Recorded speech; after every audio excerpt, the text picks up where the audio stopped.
Bienvenido, farero y farera. Hoy tenemos el privilegio y para mí el gran honor de contar con nosotros con Eduardo Segura. Voy a hacer una pequeña introducción para aquellos que no lo conozcáis. Él es profesor en la Universidad de Granada, en el Departamento de Filología Inglesa y Alemana. Imparte la asignatura, corrígeme si me equivoco, de literatura inglesa y norteamericana. Sí, varias de esas. Esos son el marco general. Sí. El marco general.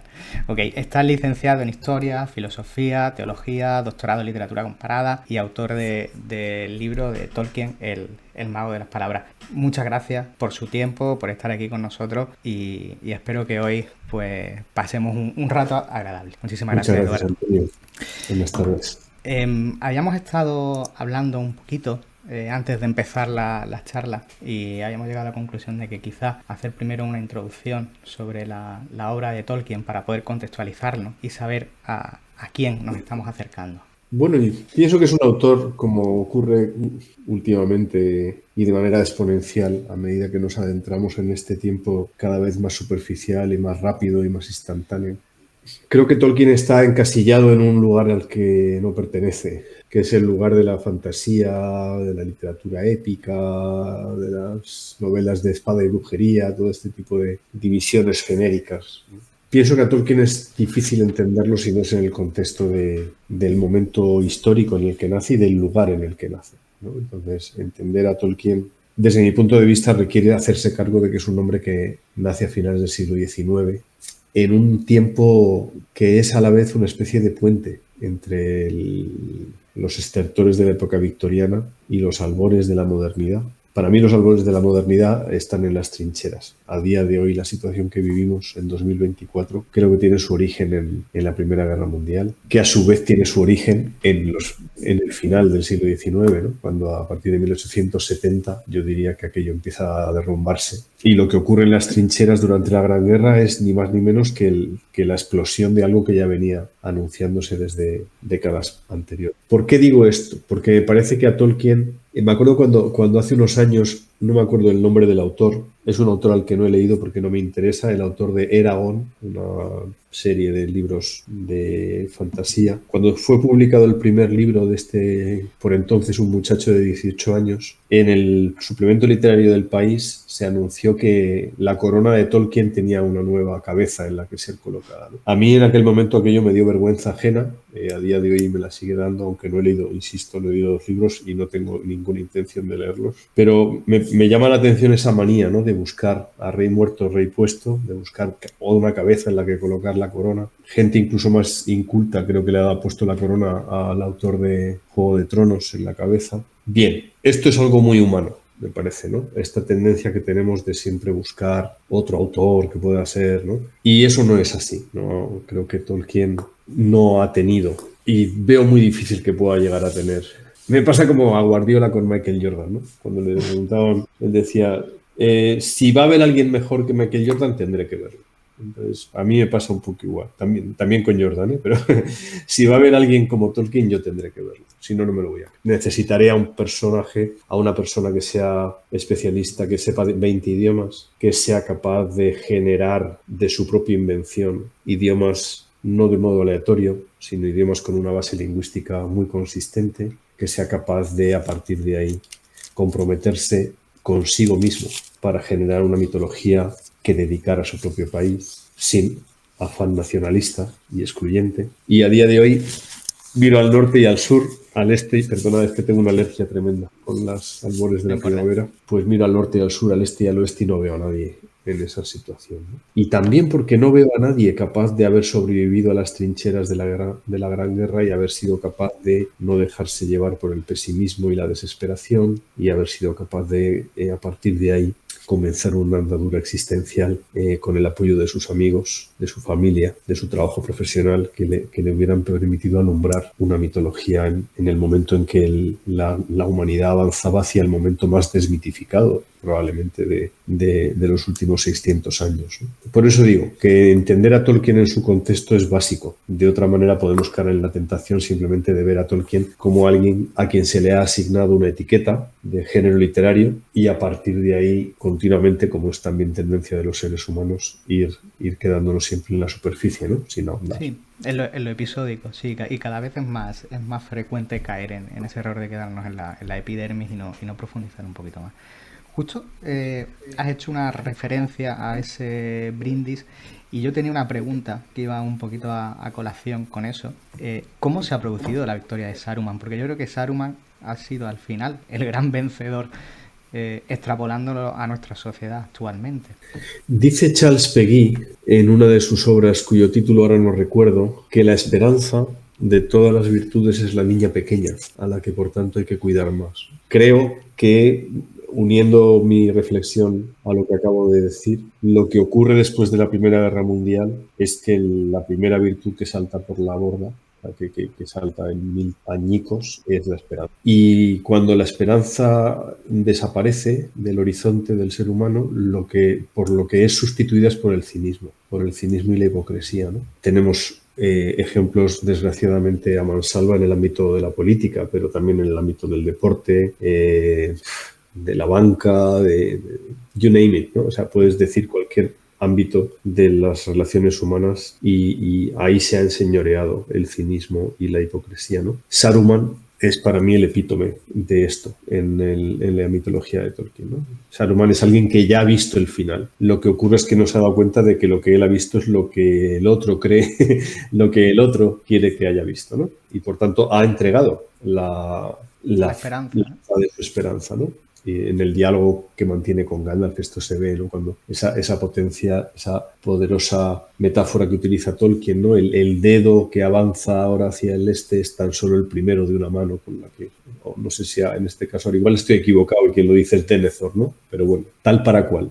Sí. Está en la misma onda de esta desesperanza, ¿no? Creo que el problema está en entregar lo más sagrado que tenemos, ¿no? En darnos por vencidos. Porque el mal absoluto no existe. Hay mucha gente que dice, no, Sauron es el mal absoluto. No, o sea, no, el mal absoluto no existe, es metafísicamente imposible. Pero existe la posibilidad, por eso Tolkien brinda y dice, no conozco a Saruman, no lo he visto, pero la estirpe de Saruman se ha multiplicado. Y se ha multiplicado y ha llenado todas las rendijas, fundamentalmente las rendijas del poder y de la ambición. Todos los ámbitos humanos, desde la comunidad de vecinos hasta delegado de una clase hasta llegar a ser el presidente de un país o de una organización supragubernamental, ¿no? En cualquier caso, en el momento en que salta por los aires la conciencia de que no somos nada y que por tanto necesitamos ser sostenidos, que es el fundamento de la comunidad del anillo, por ejemplo, a partir de ese momento la progenie de Saruman se multiplica de manera exponencial porque todos llevamos dentro esa ambición de poder, todos llevamos dentro el anhelo de dominar otras voluntades. Por eso creo que el brindis de Tolkien encierra una enorme sabiduría antropológica,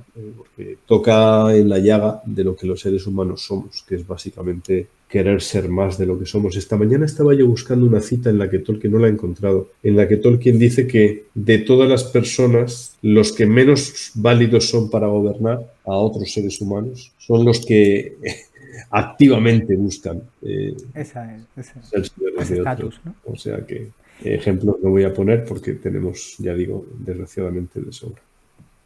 ¿Tiene cabida el Señor de los Anillos en nuestro sistema educativo? ¿La fantasía en general? Para que el Señor de los Anillos tuviese cabida, creo que habría que hacer una demolición absoluta. Hablo de España, Sí. Aunque esto sería, creo que extensible a otros países del ámbito occidental, ¿no? Habría que limpiar bien las ruinas, quitar todos los cascotes y todo, retirar todo eso y habría que empezar otra vez de cero, ¿no? De manera que la fantasía no fuera un aditamento, no fuera un elemento accidental, un adorno, sino que fuera la base de un sistema educativo que aspirase a mantenerse a ser construido y elevado sobre el gran desafío, que es conseguir que los chavales, a medida que crecen, mantengan el asombro como base del conocimiento. No es una idea de Eduardo Segura, a mí no se me habría ocurrido algo tan brillante, es una idea de Aristóteles. En el primer libro de la metafísica habla de eso y lo repite luego en el libro sexto, ¿no? Si el asombro es el principio del saber y como dice Aristóteles, y los que aman las historias en realidad son filósofos porque aman la sabiduría, construir un sistema educativo en el que por supuesto no hubiera acceso al móvil, en el que no hubiera acceso a las tablets, en el que pudiéramos estar trabajando con la lectoescritura, sabiendo Y me importa un bledo que la gente piense que yo soy un anticuado o que me he quedado, o que soy de los de cualquier tiempo pasado fue mejor, porque no lo soy, pero sé muy bien de lo que hablo. Llevo 40 años de mi vida, 46 concretamente, dedicado a la enseñanza, aparte de ser padre, y he visto pasar por mis manos y por mis aulas cientos de chavales y puedo afirmar, sin lugar a equivocación, que el sistema educativo, que en España además tiene un elemento añadido de fracaso porque está en manos de gente que cree que todo se puede arreglar mediante ideologías o mediante bandazos ideológicos en función del color político que esté en el gobierno en cada caso. Desde luego la panacea no son las nuevas tecnologías, por más que puedan tener un valor como instrumento, ¿no?, de apoyo, como lo tiene la pizarra, ¿no?, y la tiza. Pero me fío mucho más de la pizarra y de la tiza que de un PowerPoint. Entonces creo que el sistema educativo albergaría algo como el Señor de los Anillos, lato sensu, toda vez que fuéramos capaces de construir un sistema educativo en el que la preponderancia estuviera del lado de un saber holístico, de un saber en el que las humanidades y las ciencias no fueran una disyuntiva, en el que se primase la preparación de los maestros y de los profesores, en el que ser maestro o profesor requiriese una nota de corte de 13,5 e incluso una entrevista anterior para ser admitido a ser maestro o profesor, y no lo que es a día de hoy una escuela de magisterio o una facultad de pedagogía, ¿no?, que es un sitio al que va la gente con un cinquillo pelado, donde no tienen ni idea de nada cuando entran y muchísima confusión cuando salen. Y luego a esos chavales se les lanza a un aula para intentar educar o enseñar a nuestros hijos y a nuestros nietos, ¿no? Entonces, soy muy consciente de que estoy trazando un panorama desolador, pero es que el panorama es desolador. Sí, Como alternativa se me ocurren los colleges de artes liberales en Estados Unidos, ¿no?, que están proliferando, sí, donde a los chavales se les hace leer a los clásicos y donde después de 4 años muchos de ellos se los rifan en las empresas, ¿no?, y porque son gente con una capacidad de mirar y de pensar la realidad que no te puede otorgar lo que a día de hoy es, pues, nuestra secundaria, nuestro bachillerato, por supuesto la infantil y la enseñanza primaria. Mientras no nos demos cuenta de eso, seguiremos echándole la culpa que son las ratios de alumnos por profesor tienen que ser más breves o que hay que invertir más dinero en educación. La solución no está ahí. Y mientras sigamos dándonos con la cabeza ahí, seguiremos cosechando fracaso tras fracaso. Sí, a mí hay una frase, bueno, la había escuchado usted decir anterior veces también, que el fracaso en la educación es un fracaso estético, y hay una frase que a lo mejor lo resume un poquito, creo que es cuando se encuentra Aragorn con Faramir, corríjame si me equivoco, en el que Aragorn dice una frase, lo digo de memoria, solo el verde de la hierba da lugar a miles de historias. Esa pérdida de capacidad contemplativa puede ser también ese fracaso en la educación que está hablando. Bueno, el fracaso educativo, si existe, es un fracaso de la sociedad completa. Quiere decir que tampoco podemos echarle la culpa solamente al colegio, al instituto, a la universidad, ¿no? Al final, los chavales que se sientan en un aula son hijos los profesores son también hijos de su propio tiempo y de su propia formación. Entonces, aquí el problema es global. Uno no puede esperar que a su hijo se lo eduquen en el aula. Si hay muchos problemas a día de hoy en las aulas, tienen que ver también con el modo en que los padres educamos a nuestros hijos, porque el chaval en el instituto va a ser una proyección de lo que recibe en casa. No es una relación si P entonces Q, de un punto de vista estrictamente así, ¿no? Porque luego el chaval es libre y con su libertad hará lo que quiera, y un chaval mal educado puede salir fenomenal, y un chaval cuyos padres son excelentes y han procurado educarle muy bien pueden luego tener problemas porque el crío sale un delincuente, ¿no?, o un superficial. O sea, que no hay una relación. Pero sí que es verdad que si hay padres preocupados por educar bien, normalmente sus hijos pues están en la onda de al menos una cierta receptividad a ese nivel, ¿no? Por lo tanto, creo que es una cuestión que afecta a todos, ¿no? O sea, a día de hoy tenemos el sistema educativo que tenemos, igual que tenemos los políticos que tenemos, o la exacerbación del deporte, especialmente del fútbol, que tenemos, porque el mundo que hemos generado es ese, ¿vale? Y luego ese mundo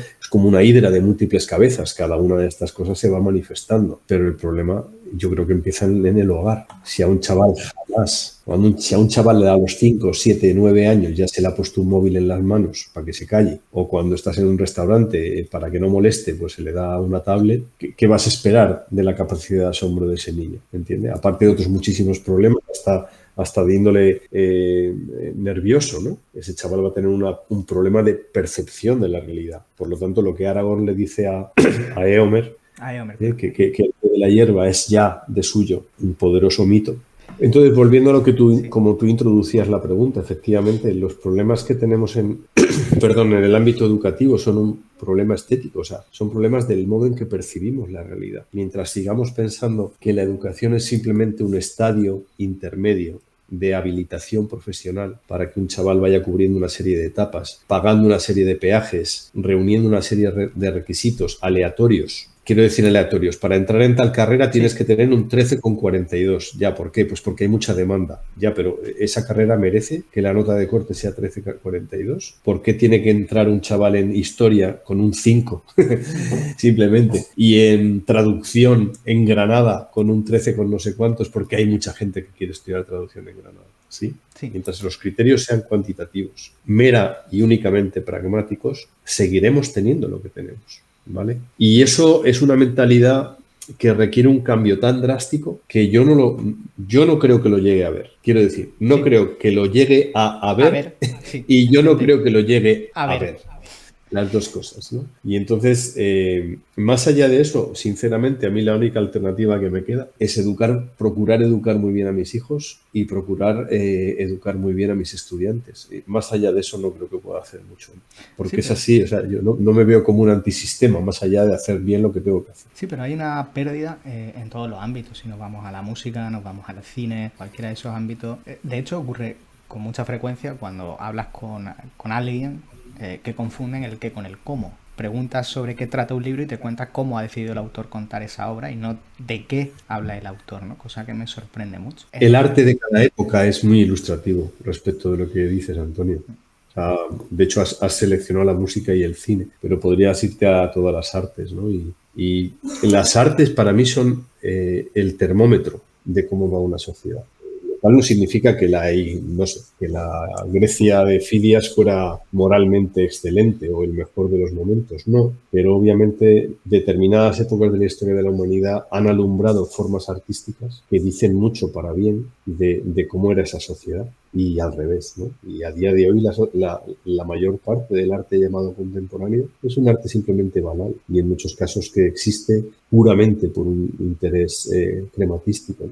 Tanto no es relevante. Es más, es irrelevante y mucha gente abomina de él, ¿no? Y con razón, porque no sirve para nada, porque no está al servicio del ser humano ni una mirada ilustrativa y bella sobre la realidad, ¿no? Me gustaría, Eduardo, leer esta parte del fallecimiento de Arwen que a mí especialmente me reverbera. Hay una resonancia cuando lo leo que me gusta mucho y entrar a hablar un poquito más sobre la obra literaria. Y allí por fin, cuando caían las hojas de mayor, pero no habían llegado aún la primavera, se acostó a descansar en lo alto de Ferin Amroth. Y allí estará la tumba verde hasta que el mundo cambie y los días de la vida de Arwen se hayan borrado para siempre de la memoria de los hombres que vendrán luego, y la Eleanor y la Ninfredil no florezcan más al este del mar. Me encanta este fragmento, sinceramente. Creo que este fragmento conecta un poquito con cómo calificó, no sé si es que lo barajó como título original de la obra o simplemente él lo calificó en algún momento como un ensayo de estética lingüística sobre la muerte y la inmortalidad.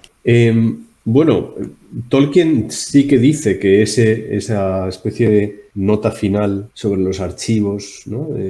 O sea, esa especie de epílogo al Señor de los Anillos era la clave del arco que sostenía desde el punto de vista temático toda la preocupación de Tolkien respecto de la tensión entre elfos y hombres, ¿no? Me refiero a tensión dramática como personajes en los que se desdobla lo que los seres humanos somos, ¿no? Somos mortales, todos moriremos y a la vez todos tenemos en nosotros un anhelo de permanencia, ¿no? Hay algo élfico en nosotros, hay algo élfico que se manifiesta sobre todo en aquello que nos da perdurabilidad, que es el arte. Y por tanto el riesgo que hay en nosotros es el narcisismo, el enamorarnos de la obra de nuestras manos o el querer evitar a toda costa la mortalidad. Lo estamos viendo con los intentos que el transhumanismo está poniendo en boga últimamente, ¿no? intentar vencer a la muerte y convertirnos en señores de nuestro destino. Claro, Tolkien en ese sentido es profético también. El mito de la Atlántida de Tolkien, la isla de Númenor, etcétera, pues tiene mucho que ver con lo que estamos viendo, con esta especie de confianza ciega en el progreso ilimitado de la sociedad en términos tecnológicos, que es una vieja falacia que ya viene de la Segunda Revolución Industrial, pero que ahora ha alcanzado, gracias a las invenciones tecnológicas y a la inteligencia artificial, etcétera, un punto álgido en el cual ahora mismo estamos todos expectantes hacia dónde puede llegar a ir este nuevo desafío. Entonces, la historia de Arwen, la conciencia que Arwen toma efectivamente por primera vez de lo amargo que es el don de Ilúvatar a los hombres, que es la mortalidad, creo que es también muy revelador, o puede serlo, desde cierto punto de vista, como una lectura antropológica general, genérica para todos, del error que supondría intentar aferrarse a la vida biológica como mera durabilidad, como mera proyección temporal, sin darle y dotar a esa vida de un sentido, ¿vale? Y por lo tanto, muchas de las vidas que vemos a nuestro alrededor a día de hoy son vidas meramente repetitivas. Quiero decir, yo, no sé tú, pero creo que el mundo está muriendo de aburrimiento. El mundo occidental está muriendo de aburrimiento. El mundo de África muere de hambre y de necesidad de oportunidades y por tanto muchas veces muere ahogado en una patera. Pero el mundo occidental muere de aburrimiento. O sea, morimos de la estupidez de estar mirando una pantalla todo el día, riéndonos de los vídeos que hacen otros, vendiendo sus chorradas o compartiendo sus naderías o su propia soledad.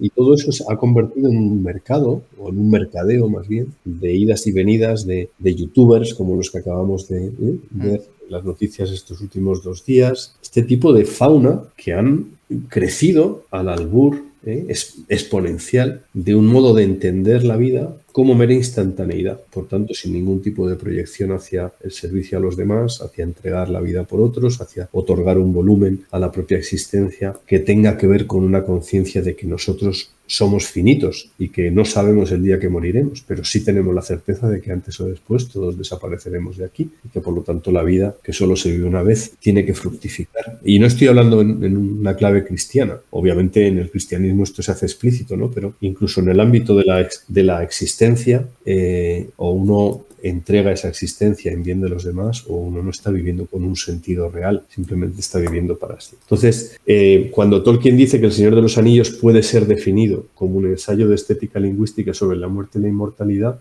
aunque tal definición no aparece tal cual vertebrada por el propio Tolkien así, más bien sería la unión de 2 definiciones distintas, porque a Tolkien le interesaba la belleza que el lenguaje es capaz de captar y transmitir, por tanto la estética lingüística, cuyo tema central en el caso de su mitología es la muerte y la inmortalidad y la tensión antropológica que hay entre ambas realidades. Claro, en Arwen se da eso, igual que se da en Lúthien y Tinúbin. Hay personajes en Tolkien que ilustran esta tensión dramática, teodramática diría yo, entre el hecho mismo de que todos anhelamos la permanencia y se nos impone la fragilidad, el paso del tiempo y el hecho de que... La mayoría de personajes al final se recortan contra esa tensión dramática. Al final la muerte es algo que pesa. Es el listón. Sí, en cierto sentido eso justificaría de pleno una lectura del Señor de los Anillos en clave existencialista. O sea, lo que acabas de decir, yo estoy completamente de acuerdo. Todos los personajes se preguntan antes o después cuál es el sentido de sus vidas, ¿no? Y lógicamente el listón o las coordenadas que permiten hacer eso de una manera cabal son el hecho de que al final todos van a tener que marcharse. Incluso esta metáfora que Tolkien utiliza, ¿no? De volver de marcharse a los puertos grises, ¿no? Todas estas metáforas de la muerte están presentes en el hecho mismo de que Sam vuelva a la comarca, pues todos sabemos que es un volver temporal. Llegará un día en que el propio Sam morirá y... Es que todo eso es muy interesante porque me parece de elogiar una persona como Tolkien, que es profundamente cristiana, y sin embargo en su obra se aleja. Estamos en un contexto totalmente pagano. No ha habido encarnación, no hay revelación, no hay redención. Y me parece digno de elogio ser una persona con unas creencias tan profundamente cristianas y sin embargo en su obra alejarse y apartarse un poco de todo esto. Bueno, de otra manera estás haciendo propaganda.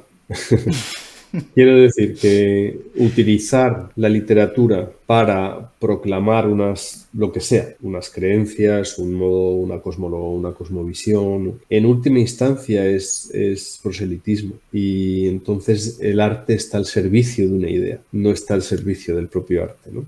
Y aunque Tolkien no sea un esteta, o sea, no sea alguien que pudiera estar de acuerdo con Oscar Wilde en el hecho de que el arte existe por sí mismo, ¿no? Y que no tiene ningún otro tipo de referencia. Creo que desde este punto de vista sí que Tolkien critica la alegoría como una forma artística incompleta, porque de suyo impone una interpretación por parte del lector. En los últimos años, en el ámbito anglosajón, desde hace ya décadas, a Tolkien y a Clive Staples Lewis se les ha colocado, se les ha hecho una hermenéutica en clave muy cristiana, ¿no? Muy alegórica, sobre todo a Lewis. La razón de eso es que muchas personas que se han acercado, se han convertido al cristianismo o que han vuelto a la Iglesia de Roma, lo han hecho a menudo leyendo la obra de estos dos autores. Y por lo tanto es difícil sustraerse al hecho de ver una secuencia causa-efecto y por tanto un agradecimiento que a veces se manifiesta en forma de estas hermenéuticas, ¿no?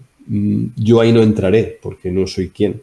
No estoy de acuerdo, pero entiendo que una persona, fruto de su agradecimiento, pueda llevar a cabo una lectura en la cual identifique determinados elementos literarios con realidades de la vida cristiana, ¿no? Sin embargo, y esto sí que me parece más preocupante, hay personas, y aquí en España tenemos ejemplos, que han llevado a cabo una apropiación de la obra de Tolkien, en el caso de Tolkien de una manera explícita, haciendo una lectura excluyentemente católica o pretendidamente católica, porque no lo es, porque es excluyente para otro tipo de interpretaciones, leyendo a Tolkien sola y exclusivamente en clave alegórica, ¿no?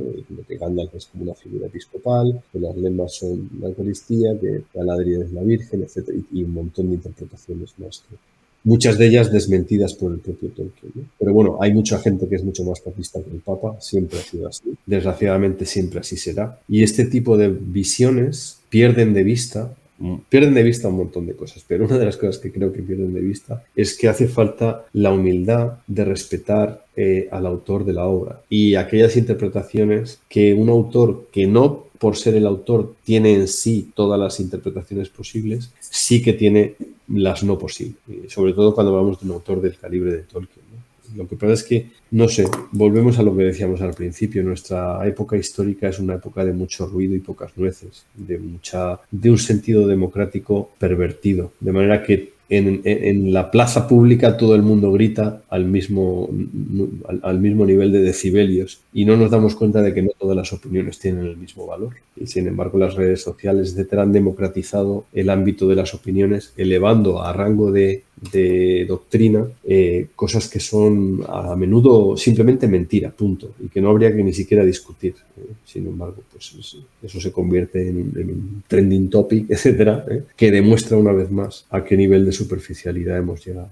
Yo, la primera vez que me acerqué al Señor de los Anillos, lo hice siendo un adolescente, creo que con 14, 15 años, después lo he vuelto a releer un poco más de adulto, pero yo necesitaba la ayuda, por ejemplo, suya, en su caso, después de haberle escuchado, había ciertas cosas que no llegaba a entender, es decir, el Señor de los Anillos funciona en mí, despierta algo, me genera un interés, me fascina, pero había cosas que se me escapaban un poquito al entendimiento, que no llegaba a entender exactamente el por qué. Yo no tengo el conocimiento lingüístico, por ejemplo, que tiene usted, y yo he necesitado algunas explicaciones suyas cuando he escuchado todas sus conferencias, sus charlas. ¿No cree precisamente que esa fortaleza en el conocimiento de la lengua del propio Tolkien es al mismo tiempo una debilidad? No alcanzo a entender tu pregunta. ¿Por qué podría serlo? Porque requiera un conocimiento previo. Que requiere un conocimiento, una propedéutica, a lo mejor, bueno, que no todo el mundo tiene. Pero entonces estaríamos siempre así con cualquier gran artista. Quiero decir, el arte, si una de las grandes características nucleares de cualquier manifestación artística plena, o de cualquier manifestación, si quieres, del genio humano, tal y como aparece en las artes, es que suponen un desafío. O sea, si lo que tú propones fuera verdad, le estaríamos diciendo al artista, no seas tan bueno. no seas tan plenamente genial. Baja un poco el nivel porque no llegamos, ¿no? No, Creo que no propongo eso. No propongo Por eso. Digo supuesto, por supuesto. por ejemplo, cuando empieza la obra del Señor de los Anillos, en castellano se traduce como condenados a morir. Y cuando la lees, te chocaba un poco. Digo, no entiendo por qué usa la palabra condenación. Hasta que no te pones a rebuscar y te explica que Pero eso es un error de traducción, claro, no es un error de Tolkien. claro, sí, Claro. pero me refiero hasta que no entiendes que tú, o que la raíz de la palabra wizard, wise, sabiduría, es decir, hay mucho en la obra que si no tienes ese conocimiento profundo, no llegas ni siquiera a atisbar Claro, desde lejos, y es una pena, ¿no? Lo que quiero decir es... claro.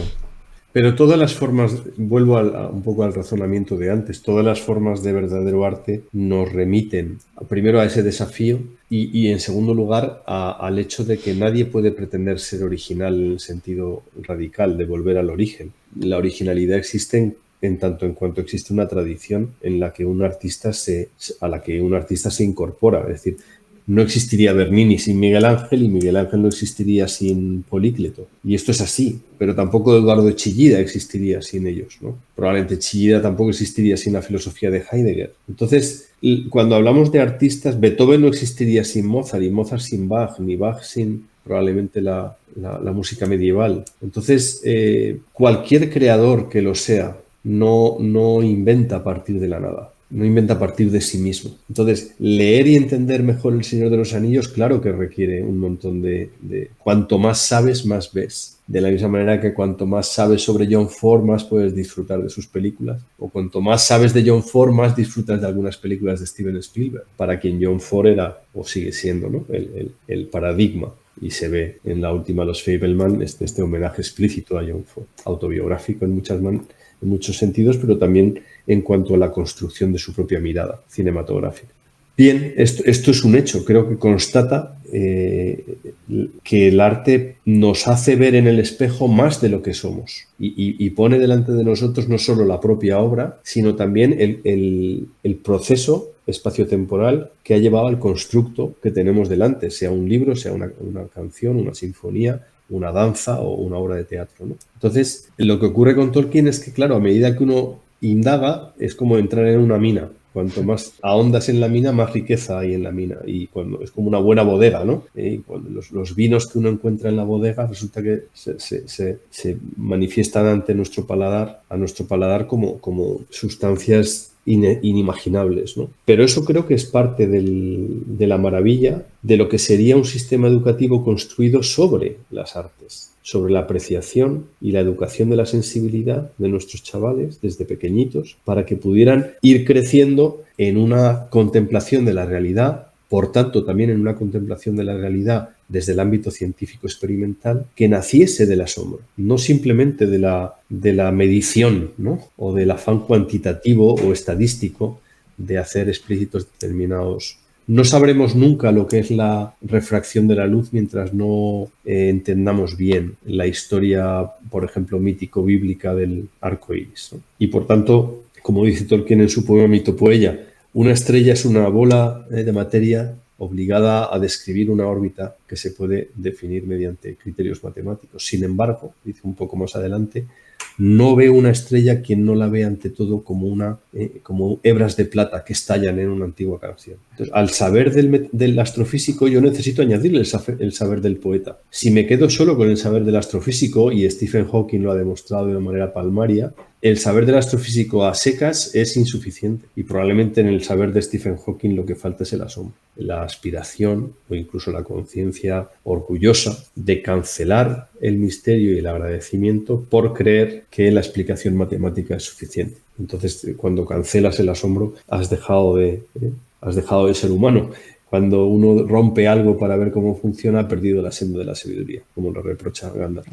Siempre es parte de la misma historia, porque los seres humanos estamos hechos así, se nos ha hecho así, y por lo tanto nuestra manera de recuperar nuestro rostro, de descubrir quiénes somos, requiere siempre de un esfuerzo ímprobo a veces, de mirarnos en espejos que nos dicen más de nosotros mismos de lo que a veces somos capaces de descubrir. A mí me pasó como a ti, Antonio. Yo, cuando leí El Señor de los Anillos por primera vez, me perdí no sé cuántas cosas, pero me imagino que miles de detalles. Y los vas descubriendo. Y a medida que maduras y creces y vas viviendo tu propia vida y la de otros, vas entendiendo algunos aspectos y, lógicamente, a medida que estudias a Tolkien, en mi caso, pues vas entendiendo cosas que...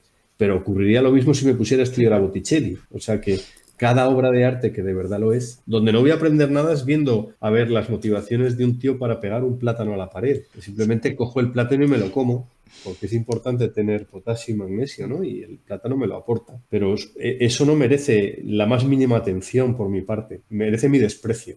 Ni siquiera mi ignorancia, o sea, ni siquiera pasar de largo. No, merece que yo lo denuncie. Y así lo hago cada vez que tengo ocasión, ¿no? Pero cuando de verdad estamos ante una obra de arte, hay una conmoción en nosotros, ¿no? Hay algo en nosotros que de repente requiere de respuestas, ¿no?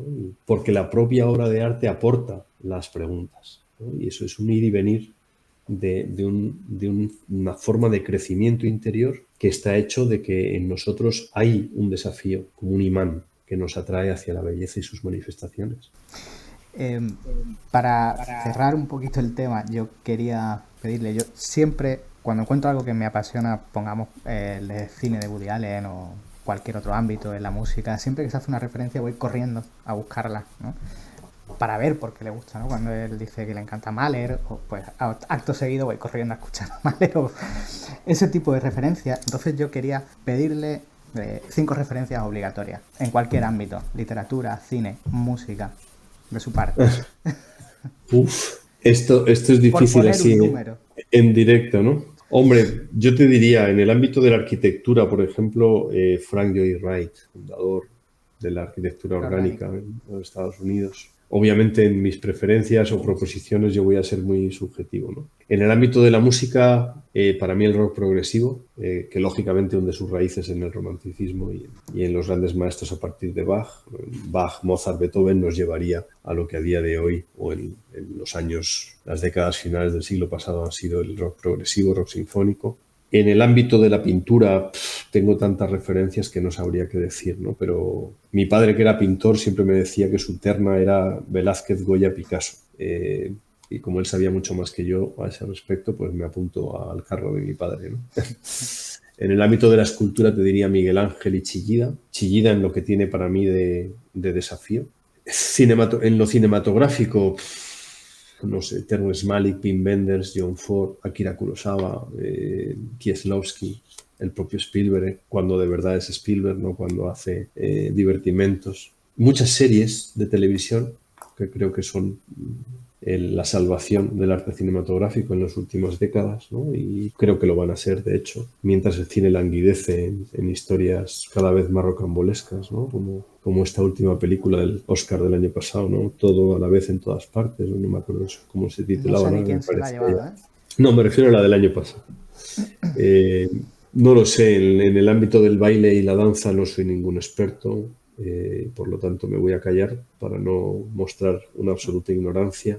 En cuestiones de literatura, yo hace mucho que me aparté también incluso del propio Tolkien. Me gusta mucho la literatura norteamericana, en lo que tiene de heredera de Mark Twain y de William Faulkner. Entre los escritores actuales, pues Richard Ford, John Williams, Tobias Wolff, en fin, habría un montón de nombres, ¿no? William Faulkner también, creo, no sé si me estoy... William Faulkner también colabora en el desarrollo de algunos guiones, ¿no? En Hollywood, ¿puede ser? Sí, esto fue muy habitual durante la época dorada de Hollywood. Algunos grandes escritores también fueron autores de guiones.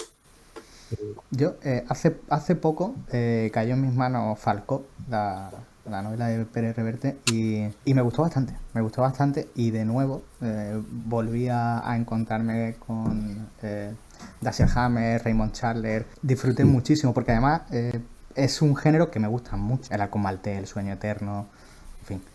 Venía a colación un poquito lo que estaba diciendo, perdona que te interrumpa. Nada. Me estaba haciendo mentalmente repaso de otras manifestaciones artísticas. Hombre, yo hablaría también del deporte. Para mí el deporte, en lo personal, ha sido parte de mi vida de una manera muy importante, pero creo que es una manifestación en su justa medida, es una manifestación también del genio humano y del arte al que puede llegar alguien que ha recibido un don extraordinario y que lo trabaja con tesón y con continuidad, ¿no? O sea, no, tengo mis deportistas profesionales, digo, preferidos, por supuesto, pero vamos, tampoco creo que ahí sí que hay un ámbito de exclusividad que tiene que ver con el gusto personal, ¿no? Por tanto, no. Antes habías comentado a Miguel Ángel, y estaba haciendo memoria, digo, Miguel Ángel comete el pecado de Fëanor, ¿no? Cuando golpea a su David, habla, ¿no? Se enamora por completo de su creación. Bueno, no lo sé. Es una manera de verlo. Creo que cuando nos acercamos a determinados genios hay que suspender el juicio. Primero, yo no tengo certeza absoluta de que eso ocurriese, aunque me parece muy verosímil. Y en segundo lugar, la tragedia de ese momento tiene que ver con que esa era tan solo una de las figuras del sepulcro de Julio II, de las 40 que había planeado realizar Miguel Ángel y que por falta de tiempo y medios no pudo concluir, ¿no? Y de hecho el Moisés, tal como lo vemos a día de hoy, no está colocado donde Miguel Ángel quería que estuviera colocado, que era sobre el dintel de entrada a la estancia donde iban a descansar los restos de Julio II. O sea que ni desde ese punto de vista también podemos decir que Miguel Ángel fracasó, por lo tanto, y como Fëanor fracasó, ¿no? Pero no creo que en el caso de Miguel Ángel fuera tanto un enamoramiento de su propia obra, cuanto la constatación de su propia limitación. Porque todo artista aspira a una eternidad, al menos a futuro, ¿no? A que su obra permanezca para siempre. Y en el caso de un escultor del calibre de Miguel Ángel, que muy al modo de Platón o de los neoplatónicos era capaz de ver la escultura ya como potencialidad dentro del bloque de mármol y que él tenía que quitar lo que sobraba. Eso lo puedes decir si eres Miguel Ángel, ¿no? O si eres Rodin, o si eres los 4 o 5 extraordinarios de la historia de la humanidad o respecto de la escultura. Pero darle el golpe y decirle habla tiene que ver, yo creo, también con una rendición. Es como la rendición del último bastión del ser humano, que es reconocer que no somos Dios. Ahora, habría que ver si eso a Miguel Ángel le llevó a la desesperación y al enfado y a la soberbia, o si fue una entrega de su don, cosa que hasta donde yo he podido leer no sabemos cuál es la respuesta a esa dualidad. Si es lo segundo, entonces Miguel Ángel es incluso más grande en la constatación de su limitación y en su aceptación. Pues Eduardo, encantadísimo de haber hablado contigo. Estaríamos horas, te dije que una horita y media, podría estar aquí hasta mañana. Y nada, espero que podamos conocernos personalmente. Ojalá. Estamos cerca, así que sí, hay que aprovecharlo. Estudié allí en Granada, conozco Granada, tengo amigos allí y sería un placer seguir hablando contigo. Y nada, encantado, muchas gracias por tu tiempo. Te agradezco. Gracias muchísimo. A ti, Antonio. Y nada, un placer y ojalá volvamos a vernos. Muchas gracias. Dios nos lo dé. Muchas gracias, Antonio.